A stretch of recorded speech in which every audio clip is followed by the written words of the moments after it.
Era nesse Havia aqui um pátio, chama-se um pátio, de uma terra, um pátio. É um lugar onde... Um sítio. Onde tinha aqueles lagares do vinho em pedra. Sim. Aqueles lagares em pedra, que eram de vinho. De moenda, de moer. Isto, do vinho.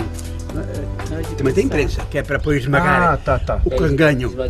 E então tinha aqui a loja, a adega do vinho, é tudo aqui por baixo. Mas era ar livre.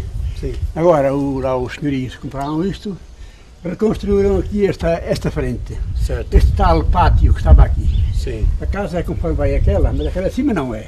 Sim. Assim para baixo. Duas portas, uma janela, daqui. Mas agora vamos ver para a retaguarda atrás. Sim. Também tem uma porta de saída. E ali também já pesquisam ali para tirar uma fotografia que a casa tinha duas frentes. Sim. Frente para lá e frente para cá. E para cá. A pessoa entrava por aqui e saía por lá. Entrava por lá e saía por aqui. Não é? Quando queria. Sim, não é? pois. Portanto, era aqui assim este local.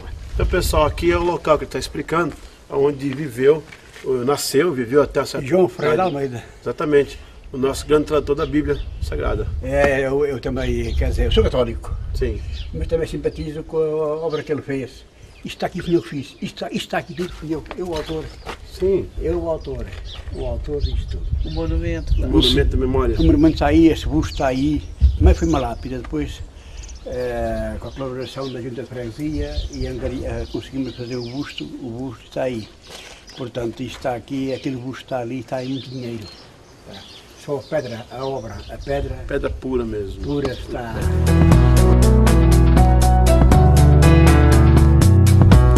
Então, Antônio, então o senhor foi o homem que construiu ali o monumento do João Ferreira de Almeida, né? Olha, tem vindo aqui muita gente, até Que interessante.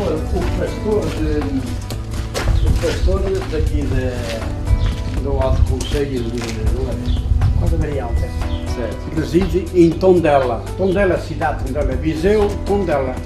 Viseu da Coimbra, fica Tondela no caminho. É o doutor José, agora não me lembro o nome dele, tem lá uma boa pessoa. Teve aqui? Uma boa pessoa. Ele é que é o autor. O autor é o pastor. Sim. O pastor da religião. O pastor que foi o autor para fazer o monumento. E o senhor construiu? Pediu. Sim. Juntamente com o senhor que era aqui de Mangualde, que já vivia há 50 anos no Brasil, no Rio de Janeiro, veio cá e veio-nos alertar a mim, mais um senhor que morava aqui nessa casa, esta foi construída, outro que mora aqui, mais dois irmãos, éramos 4 ou 5, e juntávamos todos, e até mãos à obra. Olha. Mas as pessoas aqui, como esta religião é protestante, não é? Protestante, cada um tem a sua fé. Não é? São protestantes, não queremos, aqui são católicos, é tudo católico. Não tive grandes apoios.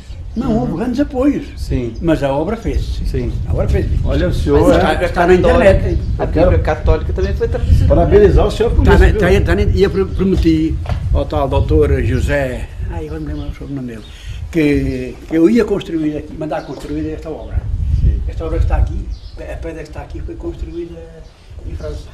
Na França? Foi a pedra para lá. Olha aí, gente. Pega isso aí, Márcio. Foi a pedra para lá. Para a França. A pedra foi construída por um português em França, por um português. Um homem português. Foi construída em França. A pedra foi lá trabalhada e foi construída. Olha que riqueza, gente, isso aí. Em França.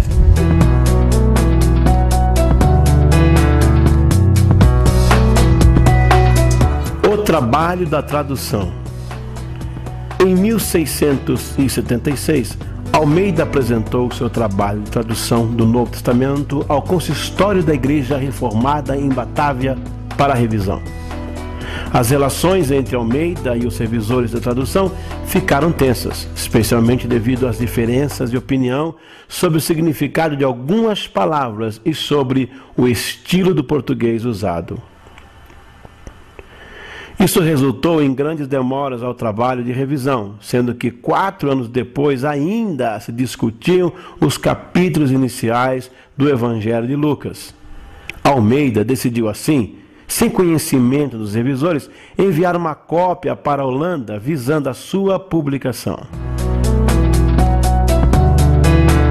Apesar da reação negativa do consistório em Java, a versão em português do Novo Testamento foi finalmente impressa em Amsterdã no ano de 1681, tendo as cópias chegado à Ásia no ano seguinte.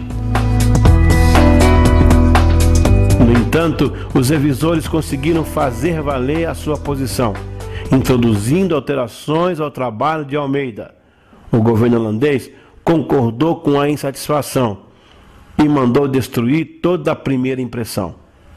Ainda assim, Almeida conseguiu salvar algumas cópias, sob a condição de que até a nova impressão os erros principais fossem corrigidos à mão. Os revisores em Batávia reuniram-se novamente para completar a verificação do Novo Testamento e avançar para a tradução do Velho Testamento. À medida que Almeida o fosse completando, eles iriam assim revisando. Em 1689, já com a saúde bastante abalada, Almeida deixou o trabalho missionário para dedicar-se em pleno trabalho de tradução. Almeida foi encontrar com o Pai nos Tabernáculos Celestes, em 691. Faleceu enquanto traduzia o último capítulo de Ezequiel. Coube ao seu amigo Jacobus Oppendenacker completar a tradução em 1694.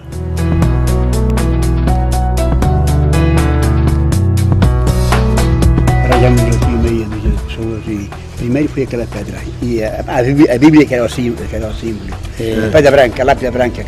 Já viram que lá dentro? A letra. Nasceu em 1651, considerado a ação missionária, pastor da comunidade portuguesa de Batávia. Pastor. Então terminava a tradução do Velho Testamento. Homenagem aos seus conterrâneos, Torre de Tavares, 25 de nove de 1981. Isto foi quando estava aí o Sr. Brasil, que nos alertou para outras coisas, e pegamos então aqui esta pedratina e esta lápide. Isto aqui, mais tarde, a Junta de Freguesia e a Câmara de Mongoldo, João Ferreira de Almeida, pastor de Ilustre, nascido nesta aldeia em 1728, tradutor a partir do grego do Novo Testamento, faleceu em Batávia, Indonésia, em 1991, quando terminava a tradução do Antigo Testamento. Homenagem do município do Conselho de Mangualde, aqui representado pelo presidente da Câmara de Mangualde e pelo presidente da Junta de Freguesia, Vário Tavares. O Dr. António Farmás e o Sr. António Amaral Batista, efetivamente. Torre de Tavares, 6 de 5 de 2006. Muito bem. E a Câmara e a Junta. Sr. Antônio... Isto aqui em cima agora, o que está em cima, essa obra que está em cima, custou, faça as contas, 600 contos. 600 contos, quanto é? São 600 mil escudos. 1.200 euros. É? 1.200 euros. 1.200 euros? É mais. 600 contos dá 3.200 euros. 3.200 euros. Porque é assim, 100 euros, nós aqui, 500 euros, são 100 contos. A gente tem contos, a ver se no Brasil não sabe, porque se está cá a ver, sabe que é o... Sim. 500 euros dá 100 contos. 1.000 euros dá 200 contos. Ora, se foram 600 euros, dá 200, 400, 600. Mais 200 euros, como são 40 contos, são 3.200 euros que dá.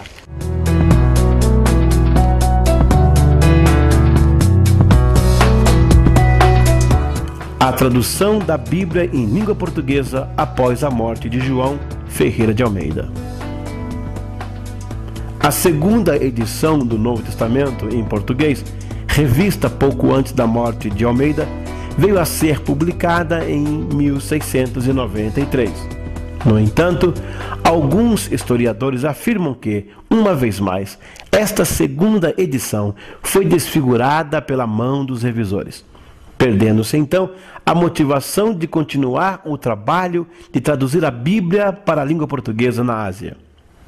Foi então que, a pedido dos missionários dinamarqueses em Tranquebar, no sul da Índia, e também parte da Índia dinamarquesa, que uma sociedade inglesa, Society for Promotion Christian Knowledge, ou seja, Sociedade para a Promoção do Conhecimento Cristão, em Londres, financiou a terceira edição do Novo Testamento de Almeida em 1711.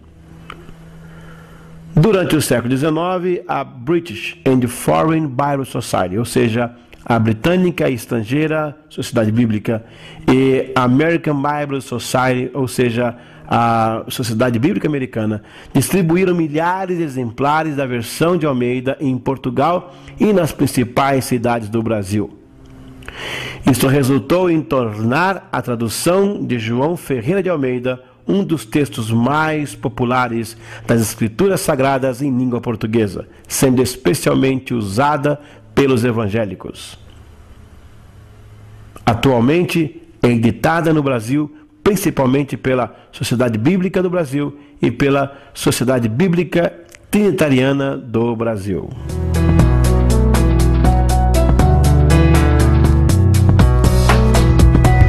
Ok, pessoal, estamos aqui em frente ao local. Segundo o seu Antônio, que é um veterano aqui, um homem que tem guardado a memória, a gente quer até agradecer a ele por estar guardando essa memória, seu Antônio, porque inspira milhões de pessoas do mundo inteiro. Um homem que traduziu isso aqui pra gente em língua portuguesa, né? E você que está me assistindo aí, você está vendo aqui a casa onde morou João Ferreira de Almeida. Agora, olha o detalhe, jamais o João ia imaginar que teríamos uma parabólica aqui. Nós estamos aqui entre o passado e o futuro. Se o João tivesse isso aqui na época, seria muito mais fácil, seu João, mas não teve. Hoje está aqui, chegou a tecnologia, mas foi conservado um pouco da história, para que hoje pudéssemos vir aqui e conhecer aonde nasceu este fenômeno, né? Segundo a irmã Indeusa, um menino superdotado, porque aos 14 anos de idade sai daqui, aos 16 ele... Então, olha gente, é uma coisa, está pisando na história, está voltando na história, mostrando a vocês um pouquinho do que foi João Ferreira de Almeida. Um português que é um orgulho para Portugal, para todo mundo que hoje tem em suas mãos a Bíblia Sagrada. Isso que você lê, que você recebe em casa, as palavras de Deus que toca a sua vida. Um homem, um rapaz, um menino simples que daqui veio e para o mundo nos trouxe a palavra de Deus no nosso idioma, que hoje é falado por mais de 200 milhões de pessoas no mundo inteiro. Uma riqueza inimaginável, graças a Deus. Emocionante saber que foi dessa casa que saiu um adolescente órfão de pai e mãe para viver em Lisboa com o seu tio, que era clérigo, e de lá ele foi emigrar para a Holanda juntamente com vários outros, e de lá ele passou um bom tempo e depois casou-se com uma filha de pastor. E saber que foi nesse local, talvez nesse relvado, que João Ferreira de Almeida, um adolescente, brincou muitas vezes de uma casa simples, humilde, uma pequena aldeia.